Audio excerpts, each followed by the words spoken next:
आत्म्यांचं भागवत आपण या ठिकाणी श्रवण करतोय। काल आपण कर्म सांगितलं तुम्हाला, द्रौपदीचं वस्त्रहरण पाहिलं, त्याच्यामध्ये एक पात्र होतं पितामह भीष्म। भीष्माचं चरित्र कर्म कसं आहे, खूप मोठं असं असणार या पितामह भीष्माचं चरित्र आहे।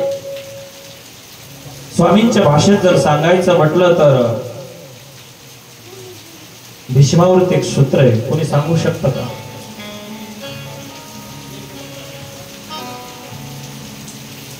जर येत असेल तर सांगा, त्याच्यासाठी जोरदार आपण स्वागत करू टाळ्यावर। अगोदर सांगा ना, अगोदरच वाचता।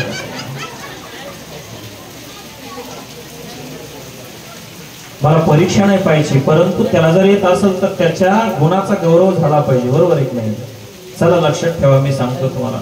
भीष्मदेव तो 8 वसु अंतुर एक वसु परिशापा तो आधपात झाला।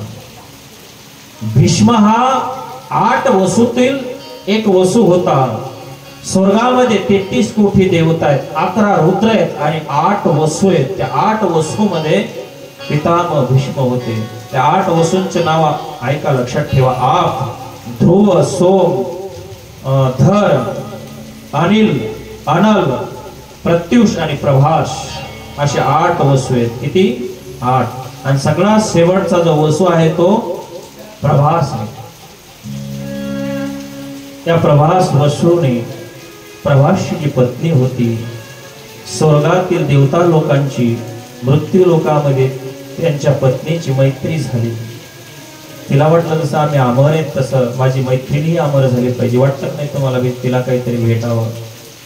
काय करावं लागेल? अगं त्याच्यासाठी जी वशिष्ठाकडे नंदिनी नावाची गाय आहे तिचं दूध तुला प्यावं लागेल, प्राशन करावं लागेल। आणि मग काय करावं? पत्नीचं ऐकावं लागतं। त्या प्रभास नावाच्या वसूने ठरवलं नंदिनी नावाची गाय वशिष्ठाची आणायची, परंतु सोबत कोणीतरी पाहिजे म्हणून ते 8ही वसू त्या ठिकाणी त्या नंदिनी गायीला आणण्यासाठी जातात। चोरी करून ती गाय आणली, तिचं दूध काढलं, हे वशिष्ठाला माहिती झालं। आणि माहिती झाल्यानंतर वशिष्ठाने त्यांना शाप दिला। ते म्हणतात, अहो तुम्ही तर स्वर्गातील देवता लोक आहेत, असं निंदनीय कार्य हे मृत्यू लोकातील करतात। ज्या अर्थी तुम्ही मृत्यू लोकातील मनुष्याप्रमाणे वर्तन केलं ना, तुम्हाला स्वर्गातून मृत्यू लोकामध्ये जावं लागल, तिथं जन्माला तुम्हाला जावं लागल। शाप दिला, पुन्हा उपशाप दिला।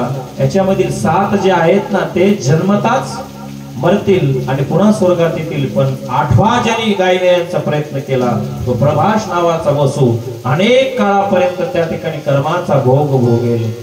मग हा जो 8वा जो प्रवास आहे ना, तोच कोण आहे? पितामह भीष्म आहे। लक्षात घ्या, कथेकडे लक्ष द्या। आणि मग पुढे कर्म धर्म संयोग कसा असतो? एक वेळेस महाभीष्म नावाचा एक राजा स्वर्गामध्ये त्या ठिकाणी पेखणे चाललेलं होतं। चरित्र उघडून पहा। पेखणे म्हणजे गायन चालायचं, त्या ठिकाणी वाद्य वगैरे वाजायचं। आणि त्या ठिकाणी तो ब्रह्मदेव त्या ठिकाणी बसलेला होता।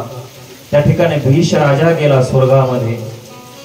आमचे महाराज मंडळी जशी बसली तसं त्या ठिकाणी वाद्य वगैरे त्या ठिकाणी होतं, संगीत चाललेलं होतं, अप्सरा समोर होतं।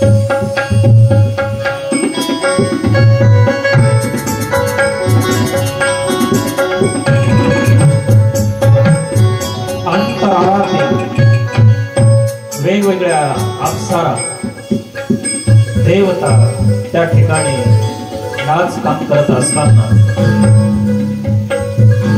महाभीष्म राजा त्या ठिकाणी त्या पेखण्यामध्ये जाऊन बसला आणि जवळच त्या ठिकाणी गंगा ही बसलेली होती। अचानक वाऱ्याची झुळूक येते आणि गंगेचा पदर बाजूला होतो।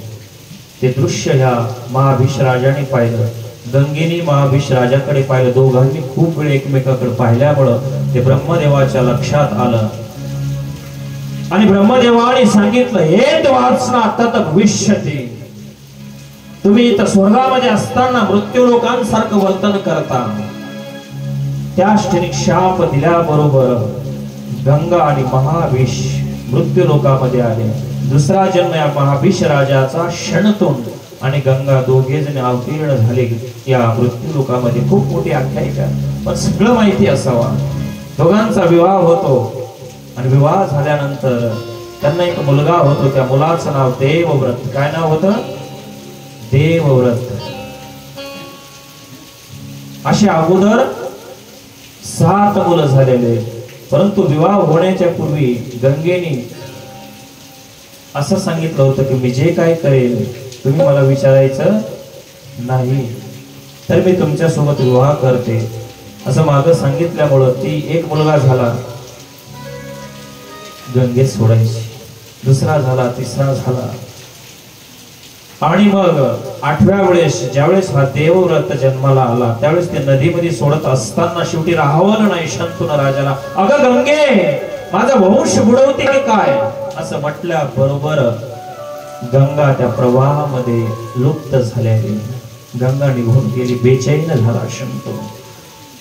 त्या नदीच्या काठावरती जायचा, पुन्हा घरी यायचा, पुन्हा नदीच्या काठावरती जायचा. एक दिवशी त्याच्या दृष्टीला त्या ठिकाणी सत्यवती, तिचं दुसरं एक नाव होतं योजनगंधा, अनेक योजनापर्यंत तिचा सुगंध पसरलेला होता. तिच्यावरती तो भाळल्या गेला. तिच्या पित्याकडे हा शंतनू राजा गेला आणि सांगितलं मला तुझी कन्या दे. त्यांनी सांगितलं तुझा गंगेसोबत विवाह झालेला आहे, तुला एक मुलगा आहे देवव्रत नावाचा, उद्या तो राज्याचा मालक होईल, माझ्या मुलीचं काय? राजा उद्विग्न होऊन पुन्हा आपल्या नगरीमध्ये आला, चिंतित होता. देवव्रताला लक्षात आलं की पिताश्री काहीतरी दुःखामध्ये आहे, त्याचं कारण विचारलं पाहिजे. कारण विचारलं आणि स्वतः तो देवव्रत त्या सत्यवतीच्या पित्याकडे जातो रात्रीचा आणि सांगितलं, अहो माझे पिता श्री शंतनू, आपली कन्या बघा एका मुलाने एका पित्यासाठी मागणी केलेली आहे. तुमची जी कन्या आहे ना ती माझ्या पित्याला शंतनूला द्या. तुम्हाला वाटतंय ना मी राजाचा अधिकारी होईल, मी आज तुमच्या समोर माझी असणारी माता समोर गंगा खळखळ वाहत होती, लक्षात घ्या. मी आज या गंगेला साक्षी ठेवून शंतनू नंद मी आजीवन नैष्ठिक ब्रह्मचारी राहून या तख्ताची सेवा करेल अशी भीष्म प्रतिज्ञा घेतो आणि त्या ठिकाणी गंगेमध्ये पाणी सोडतो. अशी भीषण प्रतिज्ञा देवव्रत असणाऱ्या त्या मुलाने शंतनू नंदनाने घेतली. तेव्हापासून या देवव्रताचं नाव काय पडलं? भीष्म. भीष्म प्रतिज्ञा घेतल्यामुळे तो भीष्म झाला. आता तिथून पुढे ही कथा पुढे जाते. आपल्याला सर्व महाभारत माहिती, पुन्हा चित्र विचित्र, नंतर त्यांचा एक पंडू झाला, काशी राजाच्या मुली पितामह भीष्माने आणल्या, बरोबर आहे. पुढे पंडू जन्माला आला, धृतराष्ट्र जन्माला आला. वेसांची आख्यायिका खूप मोठी आहे. द्वारकानाथ द्वारकेमध्ये राहत होते. आता युद्धाचा प्रसंग होता आणि पुढे महाभारत धर्मभूमी कुरुक्षेत्रावरती ज्यावेळेस युद्ध सुरू होतं ना त्यावेळेस 1-2 दिवस अनेक सैन्य मारल्या जात होते कौरव पक्षातील. 8 दिवस होऊन गेले आणि दुर्योधन पितामह भीष्माला म्हणतो, पितामह अरे तुमच्या पक्षामध्ये अनेक वीर मारल्या गेलेले आहेत, तुम्हाला ज्या एका बाणामध्ये काशी राजाच्या अंबा आणि अंबिका क्षणामध्ये तुम्ही आणल्या, एवढंच काय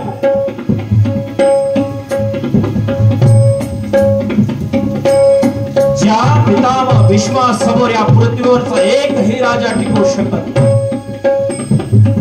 माणसाला तर सोडून द्या पितामह, पण ज्याच्या समोर काळ ही थरथर कापतो त्या कामदेवाने सुद्धा तुमच्या समोर हात टेकलेले आहेत.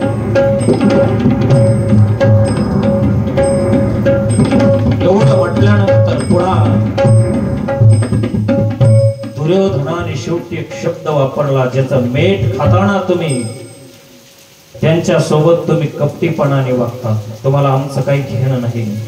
ज्याचं ढोंग केलं ना तुम्ही प्रतिज्ञा घेऊन त्या सिंहासनाचं आम्ही रक्षण करीन, ते सगळं तुमचं ढोंग आणि कपट आहे. हे शब्द ऐकल्याबरोबर पितामह भीष्माचे डोळे लाल बंद झाले.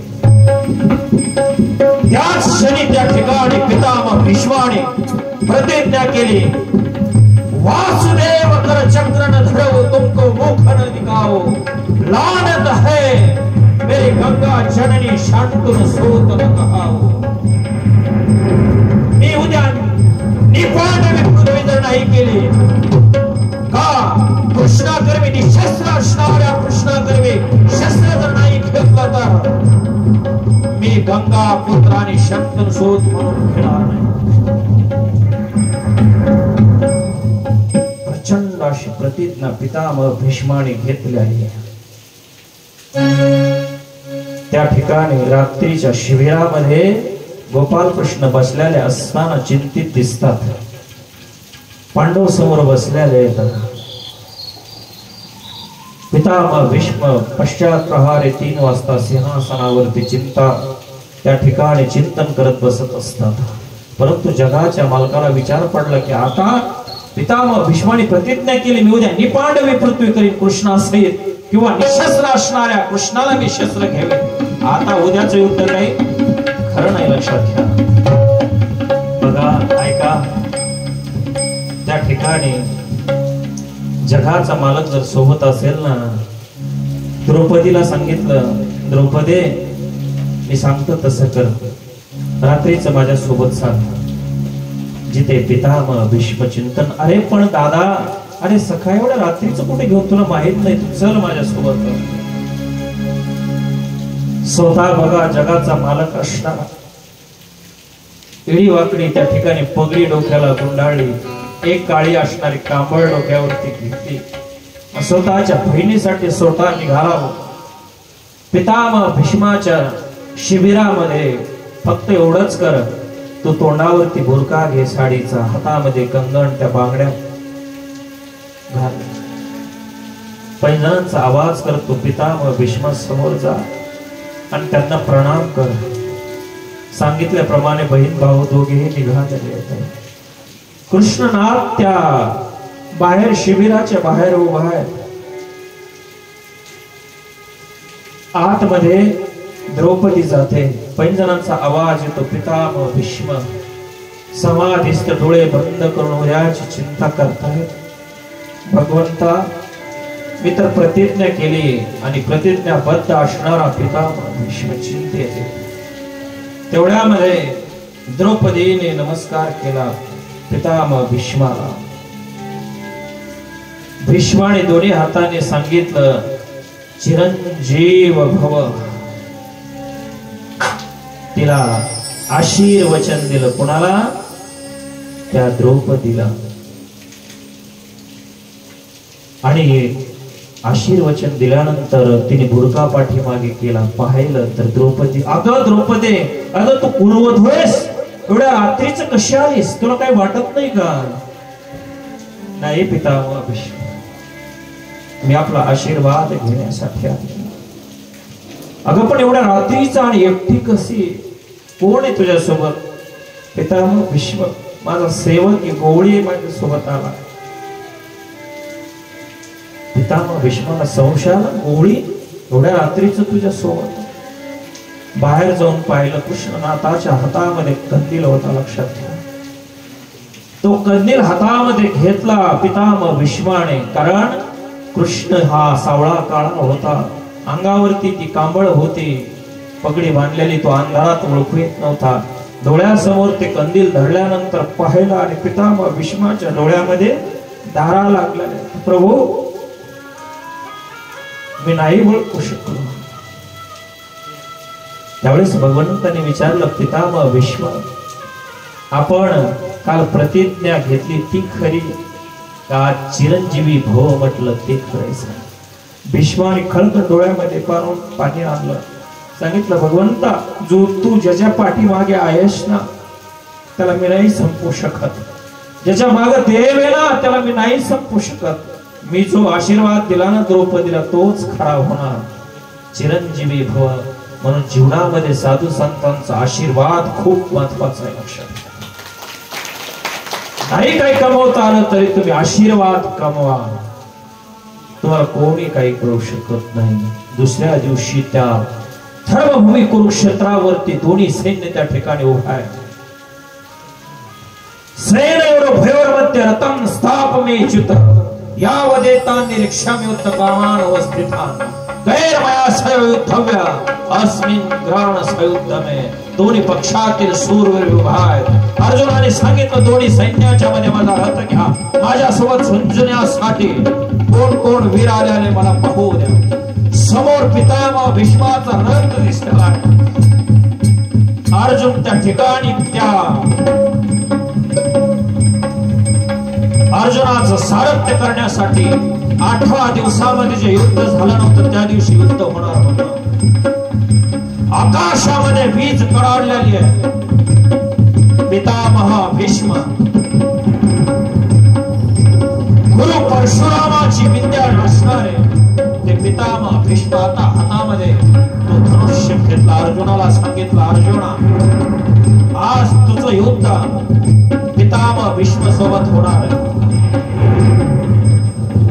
वेगवेगळे नगाडे शंखध्वनी त्या ठिकाणी सुरू झाला. वाऱ्याच्या वेगाने पितामह भीष्माचे बाण अर्जुनावर चालले होते. सर्व त्या ठिकाणी प्रजा थरथर कापायला लागलेली. त्या ठिकाणी वेगवेगळे पशुपातास्त्र असते. वेगवेगळे अस्त्र सोडल्यानंतर पितामह भीष्माने वाऱ्याच्या वेगाने असा एक बाण सोडला. अर्जुनाचं शिर धडाच्या वेगळं होणार होतं. त्या क्षणी सारथ्य करत असणाऱ्या त्या द्वारकानाथाने लगाम त्या घोड्याचा आखडल्याबरोबर त्या ठिकाणी अर्जुनाला वाचवण्यात आलं. अर्जुनाचं धनुष्य त्या रथाच्या खाली पडल्यानंतर स्वतः त्या कृष्णनाथाने रथाचं चाक आपल्या हातावरती घेतला आणि पितामह भीष्माला मारण्यासाठी सिंह गर्जना करून त्या ठिकाणी पितामह भीष्माला मारणार. डोळ्यामध्ये अर्जुनाने सांगितलं, प्रभू, आपण शस्त्र उठवू नका. हातामध्ये ते रथाचं चाक घेतल्या बरोबर पितामह भीष्माने आपला त्या ठिकाणी महाराज आपला धनुष्य फेकून दिला आणि सांगितलं, बस, मी शस्त्र असणाऱ्या त्या श्रीकृष्णाला मी शस्त्र उठावा लावलं. एवढा आनंद झाला. परंतु भीष्म पण केला खरा.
केला खरा, धनुर्धरा रक्षेले. भीष्माचा जो पण होता, मी निशस्त्र असणाऱ्या कृष्णाला शस्त्र घ्यावा लागेल. आणि धनुर्धरा म्हणजे अर्जुनाचे भगवंताने रक्षण केलं. म्हणून ऐशी शरण जावे तुकोबा सांगतो. तुकोबांचंच प्रमाण आहे ना. किती सुंदर आहे, लक्षात घ्या. भीष्म पण केला खरा. आणि मग अर्जुनाने पितामह भीष्मावरती त्या गांडीव धनुष्याने असे बाण सोडले. पितामह भीष्माला अर्जुन पाहू शकत नव्हता. लहान मुलाप्रमाणे ज्या अर्जुनाला सांभाळलं होतं ना पितामह भीष्माने, त्या शरीराची पूर्ण डोळे झाकून चाळणी करून टाकलेली, लक्षात घ्या. कारण हा देवाचा संदेश होता. पितामह भीष्म त्या ठिकाणी त्या बाणाच्या सरपंजरी पडल्याने त्या दिवशी युद्ध संपल्या गेलं. सगळेजण आपल्या शिबिरामध्ये निघून जातात. प्रचंड असा 18 दिवस ते महाभारत युद्ध झाले. कारण तोपर्यंत पितामह भीष्म सरपंजरी पडलेले होते. ज्यावेळेस पित्याचं म्हणजे शंतनुचं लग्न होतं ना, त्यावेळेस त्यांनी एक वर दिला होता पितामह भीष्माला की तू इच्छा मरणी होशील, तुझ्या इच्छेने तू मरशील. युद्ध संपल्यानंतर हस्तिनापुराचं राज्य त्या ठिकाणी धर्माला दिलं. धर्मराजाला धर्म उद्विग्न चिंतेमध्ये बसलेला होता. मौल्यांनो, त्या ठिकाणी द्वारकानाथ जातात. राजाला विचारलं, तू चिंतेत काय? भगवंता, या रक्ताने माकलेलं राज्य मला समाधान देत नाही.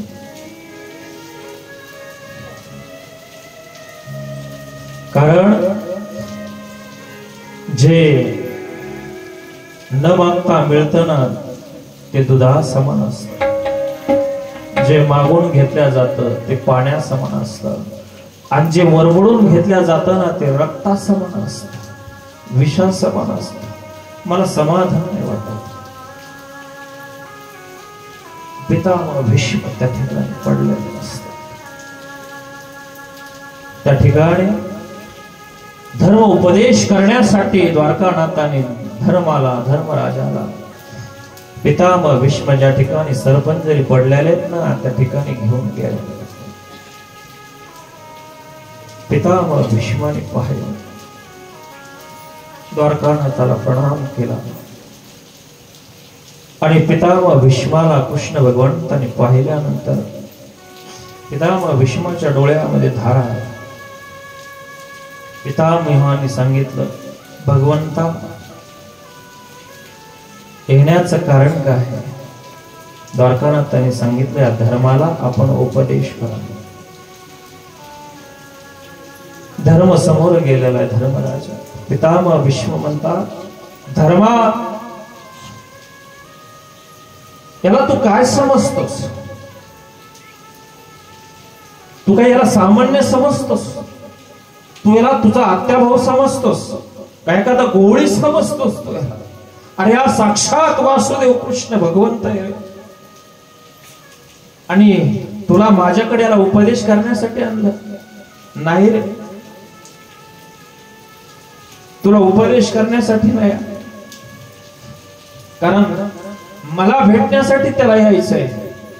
पण त्याला कोणीतरी सोबत पाहिजे, म्हणून तुला घेऊन आलेला आहे.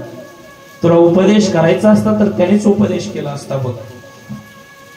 आणि जाता जाता काय म्हणतो भीष्म, तू याचं चिंतन कर, स्मरण कर, तुझं राज्य कडेला जाईल. धर्म तेवढ्यामध्ये त्या ठिकाणी द्रौपदी येते. द्रौपदी काय म्हणते, काय भीष्मा, पितामह, आपण तर खूप धर्म अधर्माच्या गोष्टी करताय. ज्यावेळेस माझं वस्त्रहरण झालं त्यावेळेस तुमचा धर्म कुठे घेता? पितामह भीष्माने हात जोडला, बाळे मला माफ कर. ज्यावेळेस तुझं वस्त्रहरण होत होतं त्यावेळेस मी ज्याचं मीठ खाल्लं होतं पापाचं, म्हणून माझ्या डोक्यामध्ये पाप होतं, मला पुढे पुण्य दिसत नव्हतं. माझ्या नसामध्ये त्या दुर्योधनाच्या अन्नाचं रक्त होतं ग त्या काळी. पण तुझ्या अर्जुनाच्या बाणाने माझ्या प्रत्येक नसातलं ते रक्त निघून गेलं बाळे. आता मी स्वच्छ झालं, स्वच्छ झालं. कृष्ण भगवंताला प्रणाम केला. कृष्ण भगवंताला म्हणतात मला तुझ्याशी काही संवाद करायचा. पितामह भीष्माला द्वारकानाथ म्हणतात बोला, मला या ठिकाणी तुम्ही शब्द द्या की मी जाणार नाही. कृष्ण भगवंत म्हणतात तुम्ही जोपर्यंत आहे ना तोपर्यंत मी तुझ्या समोर उभा आहे. थोडा वेळ माझ्याजवळ उभा राहा म्हटल्यानंतर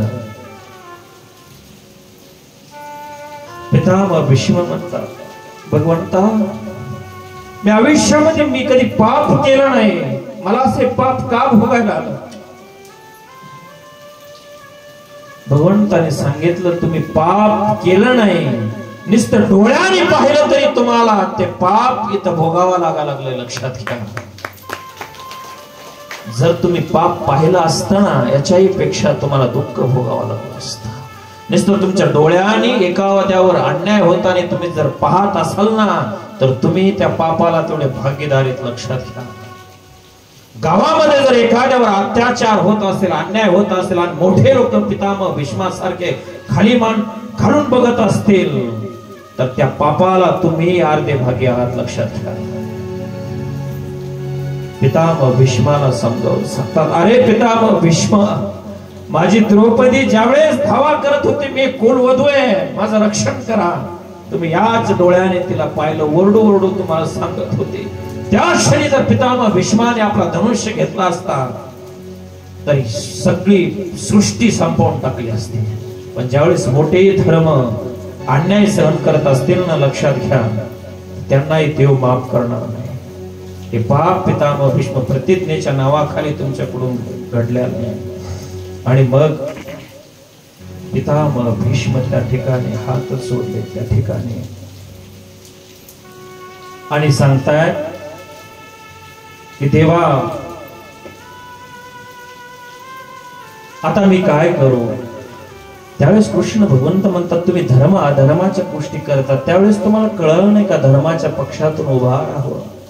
सुंदर वाक्य आहे बघा पितामह भीष्म. भगवंता माझ्या इच्छामध्ये तुझी इच्छा आहे. मला माहितीस तू मलाच भेटण्यासाठी या ठिकाणी आलास, धर्माला उपदेश करण्यासाठी घेऊन नाही आलास. मग तू अधर्माकडून का लढलास. पितामह भीष्म म्हणतात मी जर आपल्या बाजूने पांडवाच्या बाजूने जर लढलो असतो, कौरवानी जर मारला असतं, समोरचा पक्ष आणि हा पक्ष आहे, मी तुझ्या पक्षात असतो तर तुझी दृष्टी माझ्याकडे राहिली नसती, समोर आहे तुझी दृष्टी. परंतु मी तुझ्या समोरच्या पक्षामध्ये लढत असताना मी तुझ्या दृष्टीच्या समोर आहे आणि आता मरतानी तू माझ्या समोर आहेस. जर मी तुझ्या पक्षात असतो तर कौरवांची दृष्टी माझ्यावर राहिली असती आणि मी अधोगतीला गेला असतो. परंतु आता मी विरुद्ध पक्ष असल्यामुळं तुझी दृष्टी माझ्याकडे, आता मी निश्चित तुझ्या स्वरूपाला येऊन मिळल्याशिवाय राहणार नाही. लक्षात घ्या, कारण आपल्या समोरचा माणूस आपल्याला दिसतो, आपल्या बाजूचा माणूस आपल्याला दिसत नाही. म्हणून काय म्हणतात मी समोरच्या पक्षात जरी असलो तर तू मला दिसतोस रे. आता माझी एक कन्या आहे, एक मुलगी आहे. तुम्ही म्हणता पितामह भीष्म अविवाहित आहेत, पण पितामह भीष्माची भाषा आहे. ते काय म्हणतात माझी एक कन्या आहे आणि कृष्णा तिला तू आवडलास रे. आतापर्यंत या जगात तिला कोणी आवडलेलं नाही. ती कन्या म्हणजे पितामह भीष्म म्हणतात माझी बुद्धीला कन्या म्हटलंय आणि तिला आता तू आवडलास, या जगातलं कोणी नकोय. पितामह भीष्म भगवंता माझी फक्त आता एवढीच इच्छा आहे रे, ज्यावेळेस माझा प्राण या देहातून जाईल ना मरतानी फक्त तू माझ्या समोर दिसला पाहिजेस. फक्त माझ्या समोर कसा. इतना तो कर्ण स्वामी, इतना तो कर्ण स्वामी, जब प्राण मेरा